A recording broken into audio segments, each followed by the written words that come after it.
Summer had arrived, and I had been looking forward to this trip for months.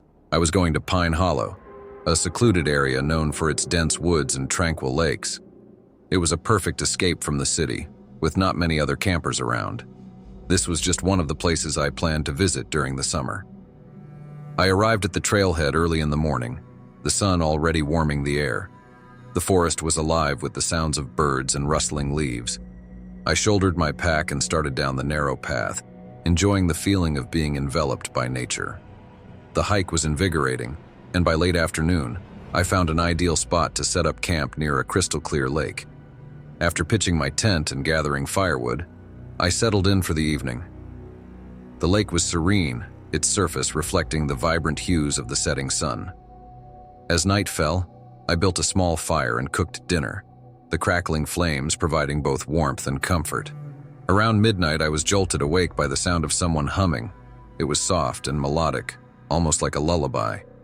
I unzipped my tent and peered outside, but the fire had burned down to embers, casting only faint light. The humming continued, seemingly coming from the edge of the woods. Curiosity got the better of me, and I grabbed my flashlight. As I stepped out of the tent, the humming stopped abruptly. I scanned the trees, the beam of my flashlight cutting through the darkness, but saw nothing. A chill ran down my spine, and I quickly retreated back to the tent, convincing myself it was just my imagination.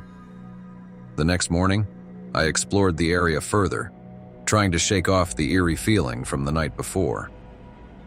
I came across an old abandoned cabin hidden deep within the woods. The structure was weathered and overgrown, but I couldn't resist taking a look inside. The interior was dimly lit with broken furniture and cobwebs everywhere.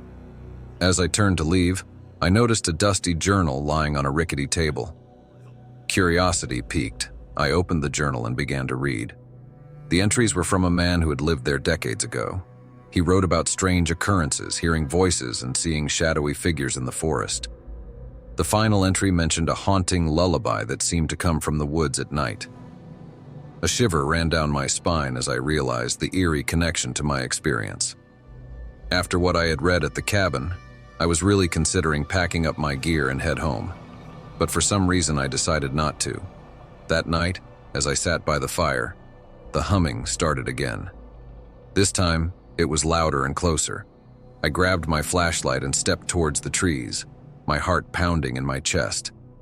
The humming grew louder still, until it felt like it was right beside me.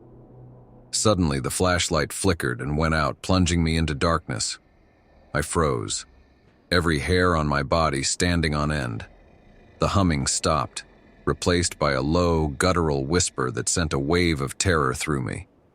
I turned to run back to my tent but tripped over something and fell hard to the ground. As I scrambled to get up, I saw a shadowy figure emerging from the trees, its eyes almost glowing with a sinister light. Panic surged through me and I bolted towards the tent, adrenaline fueling my desperate flight. I dove inside and zipped it shut, my breaths coming in ragged gasps. Looking back at it, I should have run for my car. The whispering continued, circling the tent, accompanied by the sound of footsteps. I clutched my knife, my only source of comfort, and waited. The footsteps eventually faded, and an uneasy silence settled over the campsite. I didn't sleep at all that night, every creak and rustle outside filling me with dread. As soon as dawn broke, I peeked outside the tent. Nothing. So I decided to quickly get packed up. When I reached the trailhead, I saw an old man sitting on a bench. He looked up as I approached and smiled knowingly. "You saw them, didn't you?" he asked, his voice tinged with sadness. I nodded, too shaken to speak. "The spirits of Pine Hollow are restless. They've been here long before any of us. Best to respect their space. I think it's fair to say that I'm never camping alone again."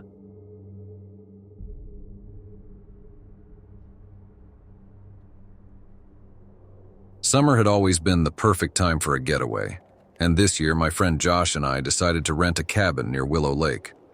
The cabin was nestled deep in the woods, far from any other signs of civilization, offering the peace and solitude we both needed. The plan was simple: fish by day, relax by the fire at night, and forget about the stresses of everyday life. We arrived in the late afternoon, the sun casting long shadows through the dense trees. The cabin was rustic but charming, with a small porch overlooking the serene lake. We unloaded our gear and settled in quickly. The silence of the forest was a welcome change from the constant noise of the city.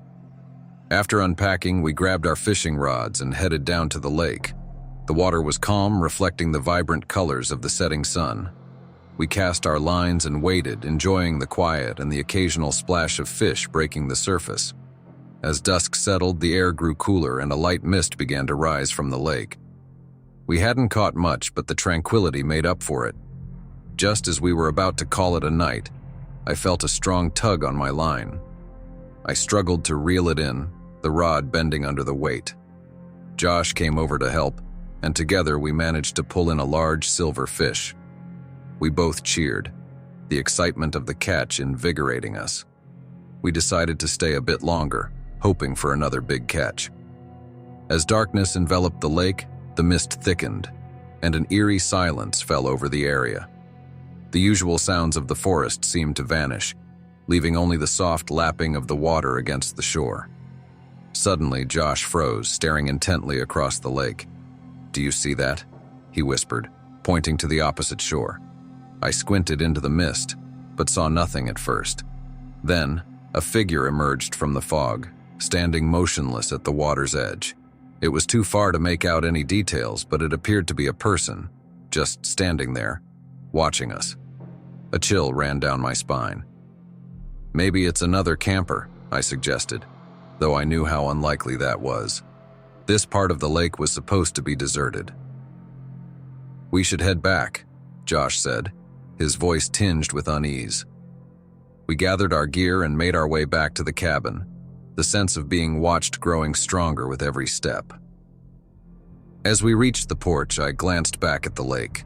The figure was gone. Inside the cabin, we tried to shake off the creepy encounter. We lit a fire in the hearth and cooked the fish, the warmth and light providing some comfort. We joked about the lake ghost and speculated on who it might have been, but the sense of unease lingered. That night, I was jolted awake by a strange noise. It was a faint scratching, like something sharp dragging across wood. I sat up and listened, my heart pounding. The sound seemed to be coming from the front door. I looked over at Josh, who was still asleep, then slowly got out of bed and crept towards the door. I hesitated for a moment, then opened it a crack. The scratching stopped abruptly, replaced by an oppressive silence. I shone my flashlight outside, but the porch was empty. Just as I was about to close the door, I caught a glimpse of something moving in the trees. A shadowy figure, barely visible in the darkness, slipped away into the woods. I slammed the door shut and locked it, my mind racing. I didn't want to wake Josh, but I couldn't shake the feeling that something was very wrong. The next morning, I told Josh about the noises and the figure I'd seen. He looked concerned, but tried to reassure me. "It's probably just some local kids messing with us," he said. "Let's just enjoy our trip and not let it get to us." We spent the day hiking and exploring the woods, trying to distract ourselves from the previous night's events.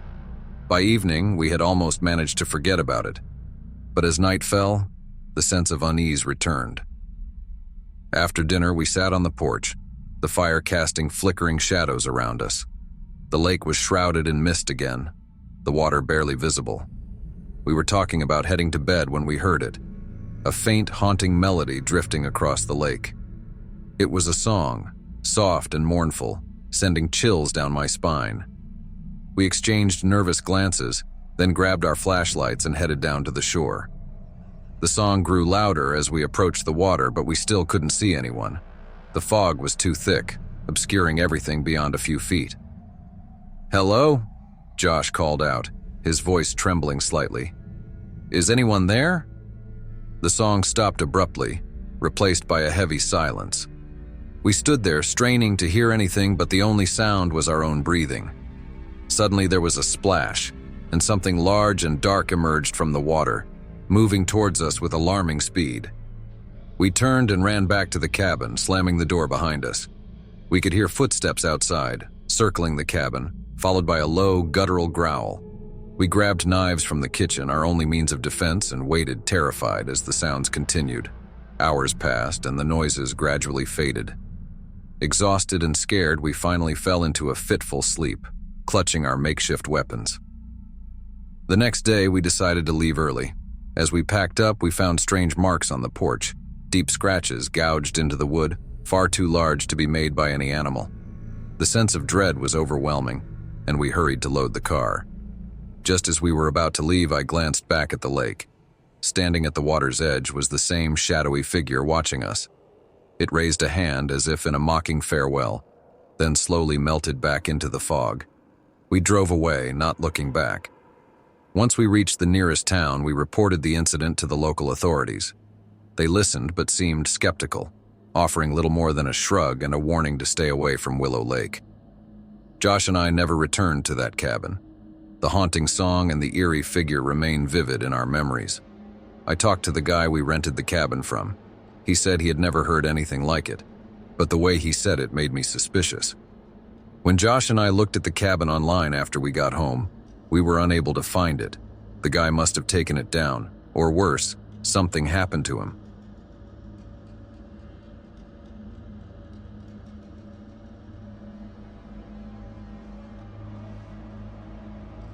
Ever since I was a child, I've been fascinated by the abandoned. Old houses, forgotten parks, and crumbling factories all held a strange allure for me.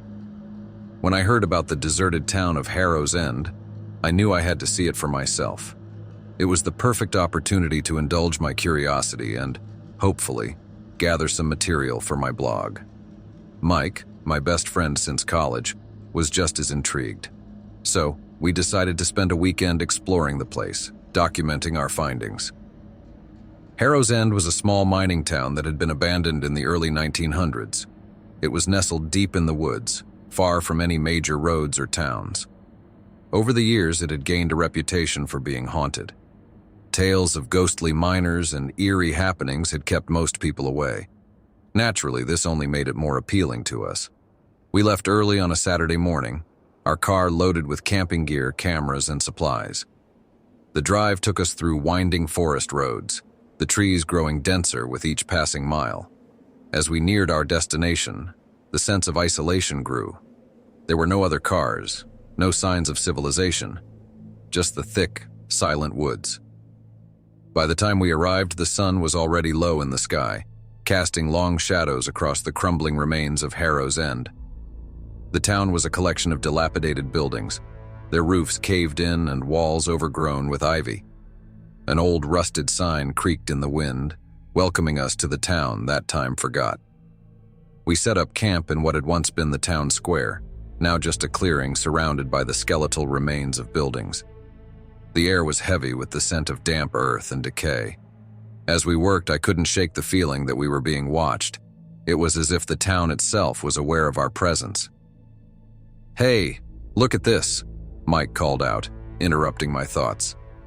He was standing by an old well, its stone walls crumbling but still intact. Carved into the stone was a strange symbol, an eye surrounded by a series of intricate patterns.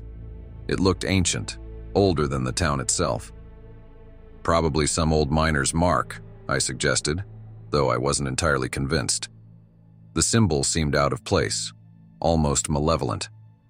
We spent the rest of the evening exploring the town, taking photos and making notes.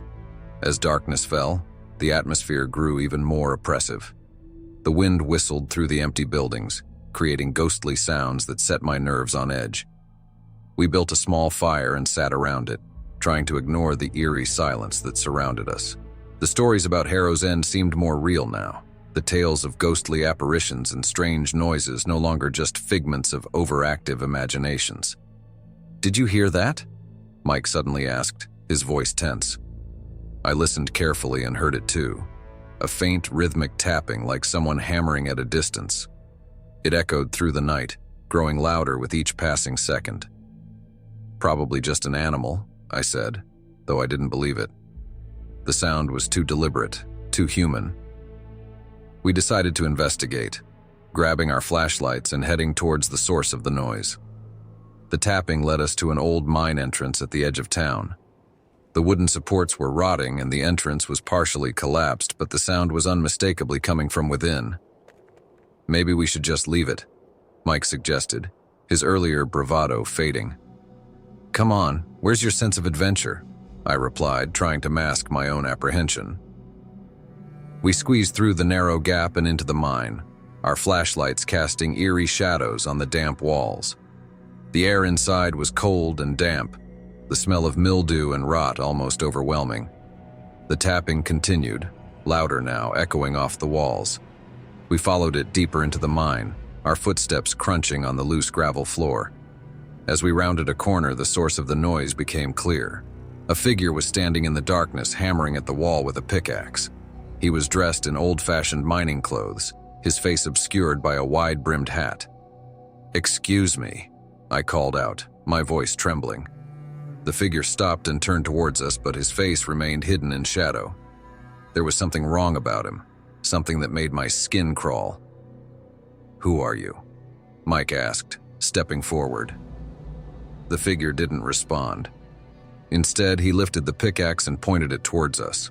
That's when I noticed his eyes, dark and empty, almost as if nothing was there. Panic surged through me, and I grabbed Mike's arm, pulling him back. "Run!"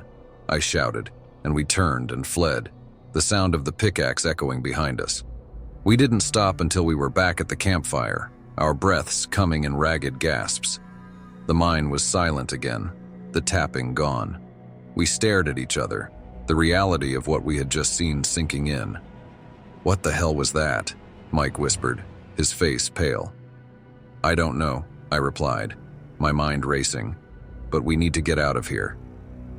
We quickly packed up our gear, the sense of urgency driving us. As we loaded the car, I glanced back at the town.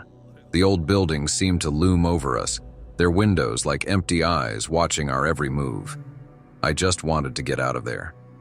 The drive back was tense, the forest around us feeling more oppressive than before.